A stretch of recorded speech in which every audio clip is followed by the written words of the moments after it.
हम आप सभी का वह क्षण है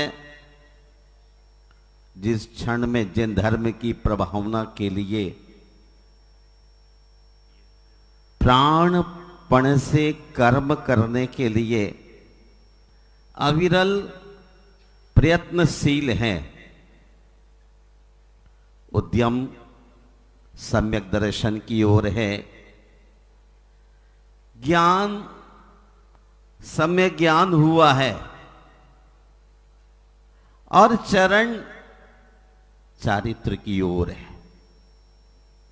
जिस व्यक्ति की दृष्टि में मोक्ष मार्ग है उसे कलयुग भी सतयुग है।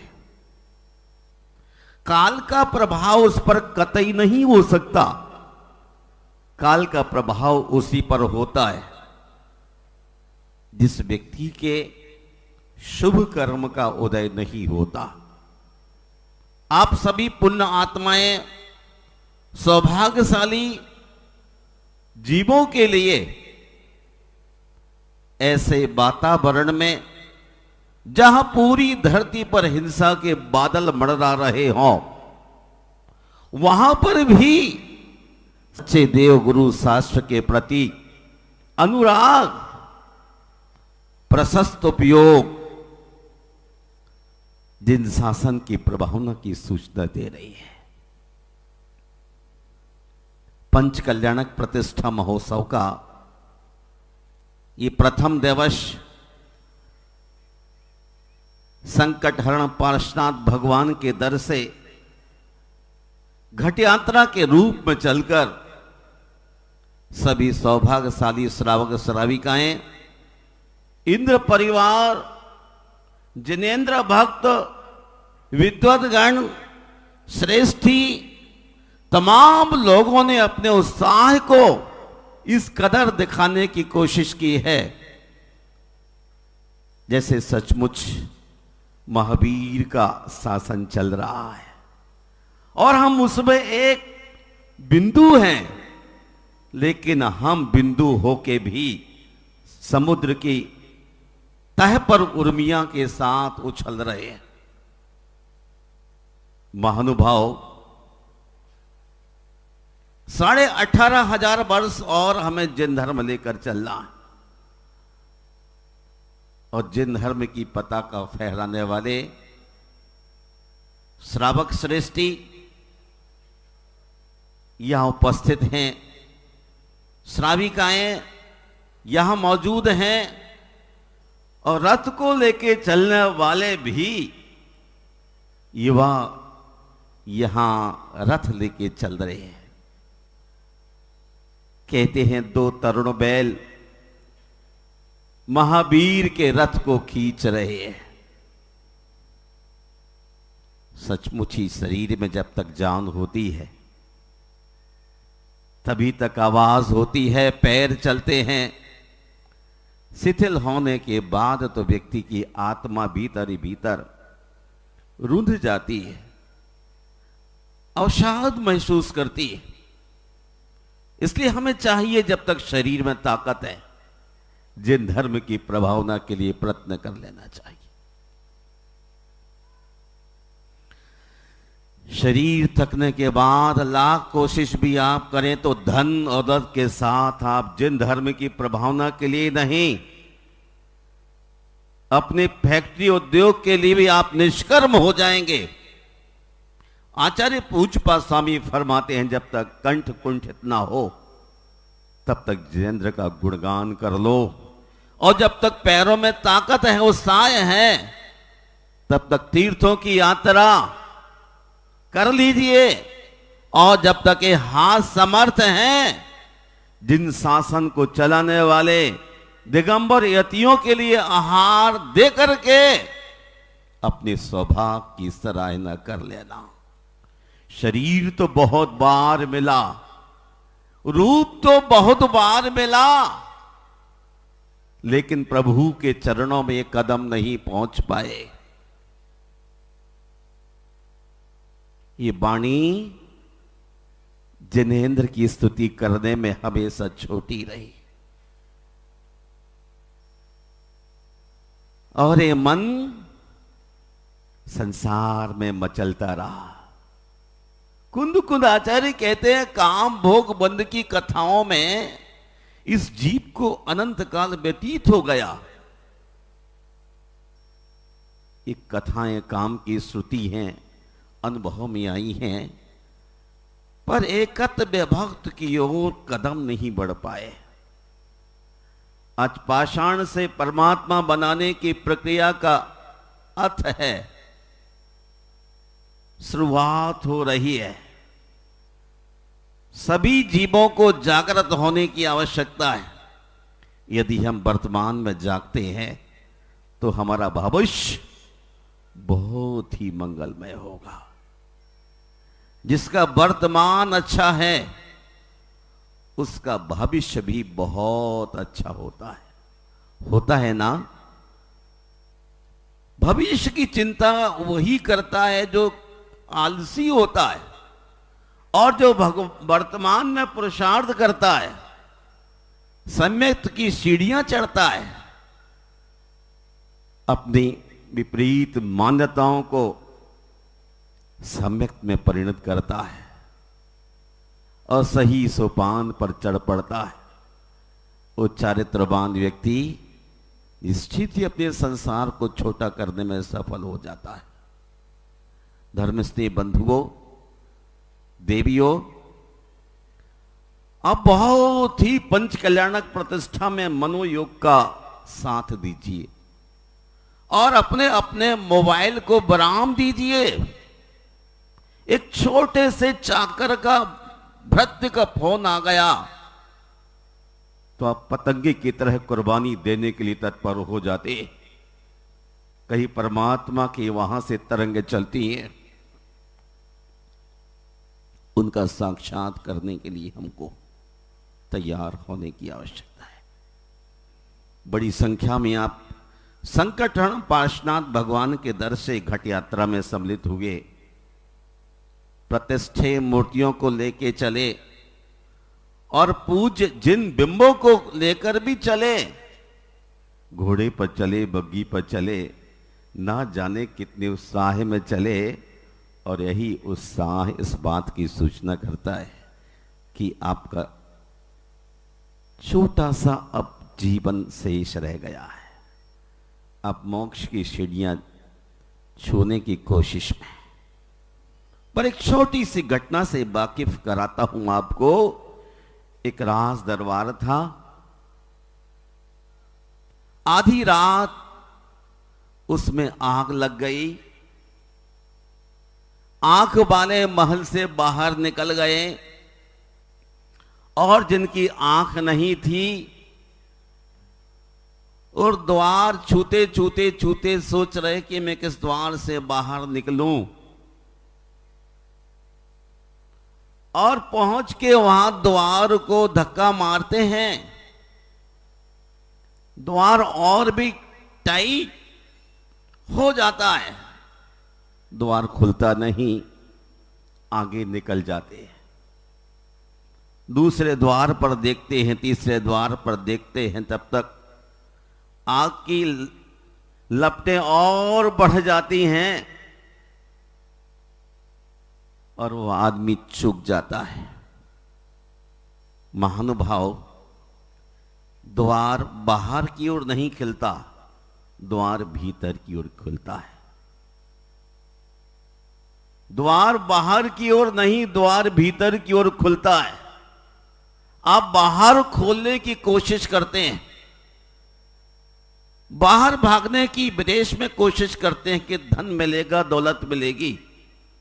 लेकिन जो आदमी बाहर भाग रहा है वो अपने द्वार बंद किए जा रहा है। द्वार भीतर की ओर खोलना है। जो आदमी अंतर्मुखी होगा वही लक्ष्य को साध सकेगा। सुबह से लेकर शाम तक द्वारों को हम बंद करने में लगे। सोचते हैं इस जापान में कुछ मिल जाएगा, चाइना में कुछ मिल जाएगा, ब्रिटेन में कुछ मिल जाएगा। कुछ कुछ पाने की लालसा से अपने द्वार और भी बंद करते जा रहे हैं। जब सम्यक दर्शन का द्वार खुलता है, मोक्ष का द्वार खुलता है, तो आदमी चूक जाता है। हम संक्षिप्त में आज इतना ही कहना चाहेंगे कि आज यहां दिल्ली विश्वविद्यालय के अंदर यह पहला अवसर होगा देश दुनिया में कि जहां शिक्षा मिलती है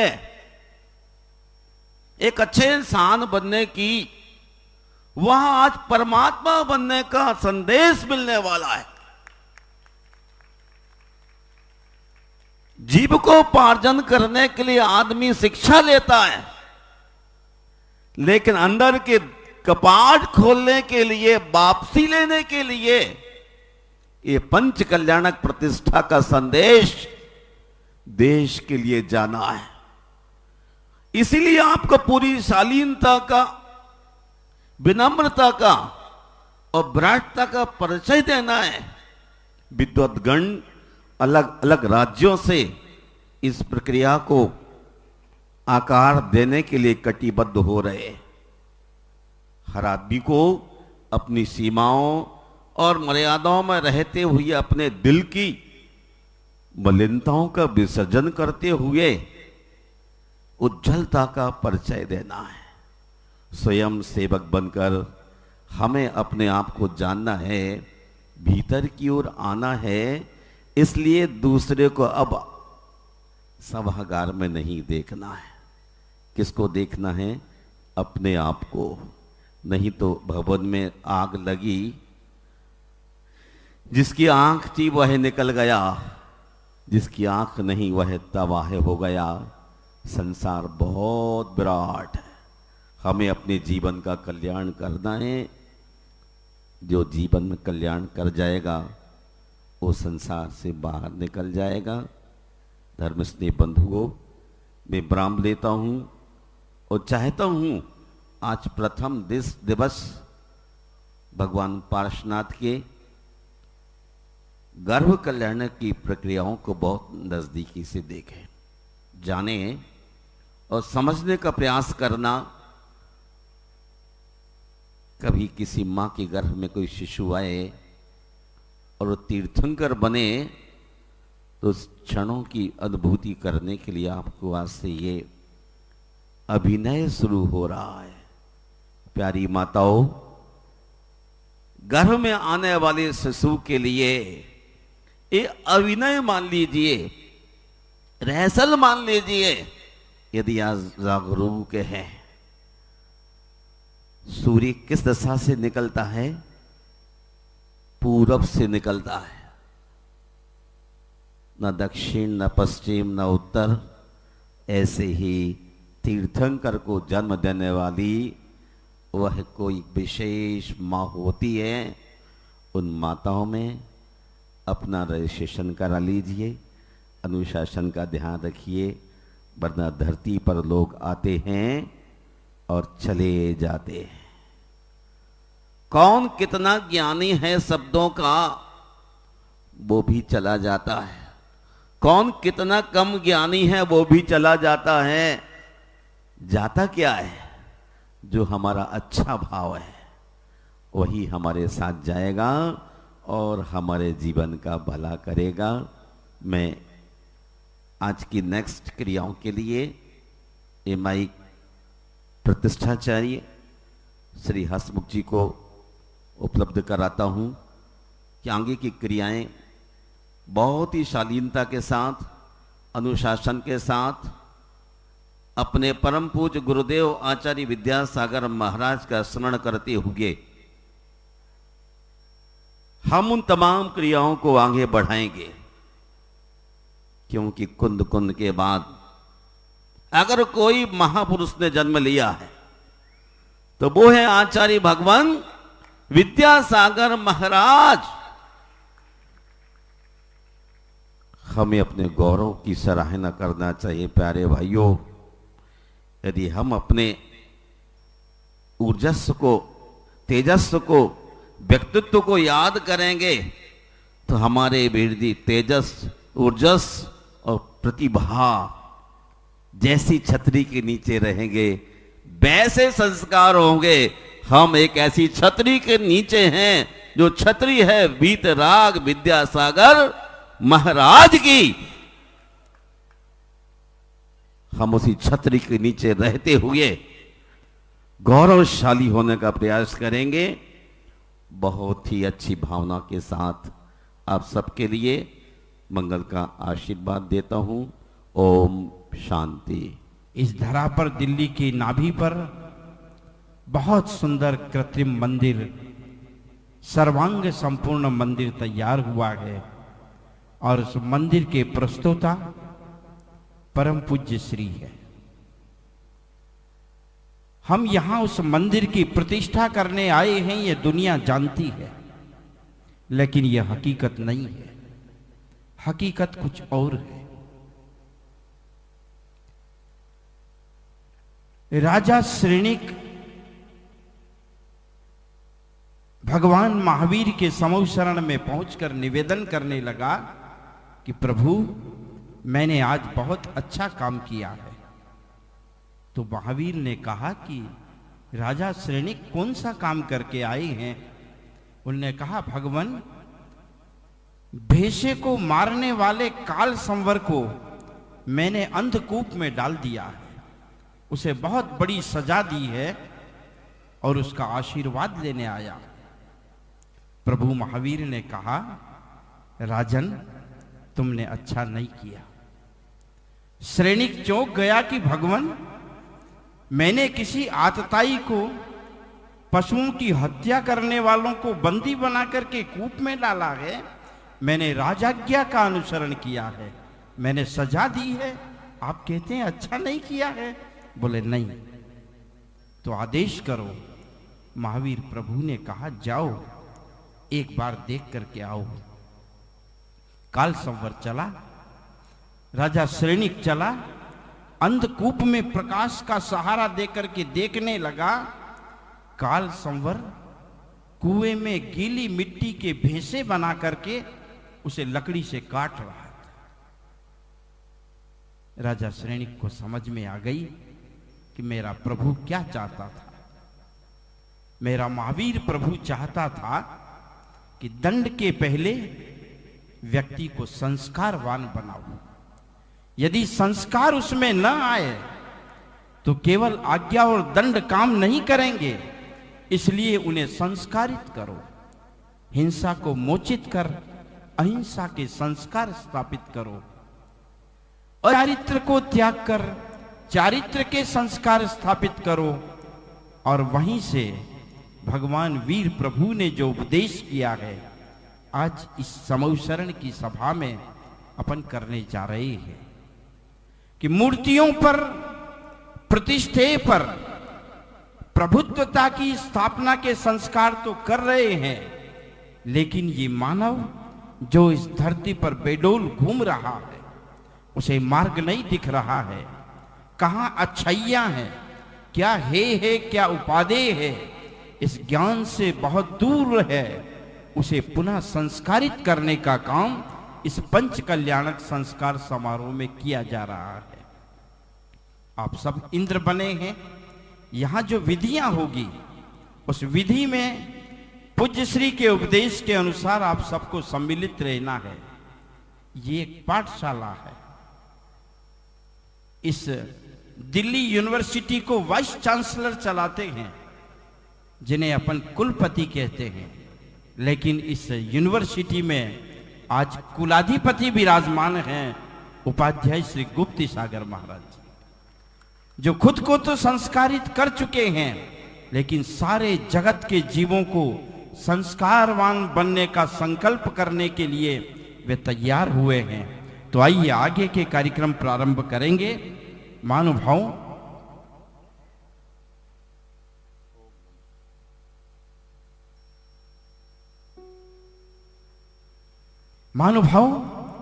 हम सबसे पहले यहां मंगल कलश की स्थापना करें।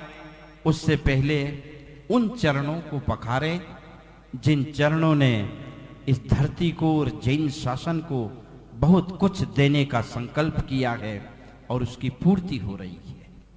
वे चरण पूज्य हैं। वे चरण वंदनीय हैं उपाध्याय श्री गुप्त सागर महाराज जी के। हमें किसी मुनि के चरणों को छूने का अधिकार नहीं है।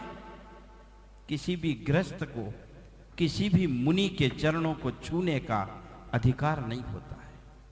केवल एक समय आता है, या तो कोई मुनिराज आहार की विधि लेकर के हमारे द्वार पर खड़े हों तो मैं जल से उनके चरण को पखार लूं, या फिर किसी व्यासपीठ पर विराजमान हो तो किसी काम की मंगल काम की शुरुआत में उनके चरणों को छू लूं और पखार लूं।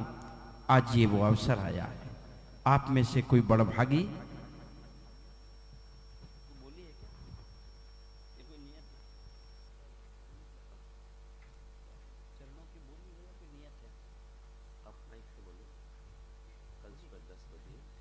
पूज्य श्री के चरण प्रक्षालन करेंगे। अभी मैं किसी का नाम लूंगा तो मेरे पर आक्षेप होगा कि आपने अपने चहेतों को बुला लिया। मैं आप में से उस विशाल दरी के मालिक को बुला रहा हूं जो ये हौसला रखता है कि इस समारोह के निमित्त में ज्यादा संपदा का त्याग कर सकता हूं। ऐसे त्यागी को आमंत्रित कर रहा हूं। और भाई पंडित भागचंद जी और हमारे श्रीमान नितिन भैया जी, बाल ब्रह्मचारी नितिन भैया जी प्रतिष्ठाचारी से मैं आग्रह कर रहा हूं वे आएं और ऐसे व्यक्तित्व को ढूंढ के लाएं जिनका हाथ लगे पूज्यपाद श्री के चरणों में और चरण प्रक्षालन हो।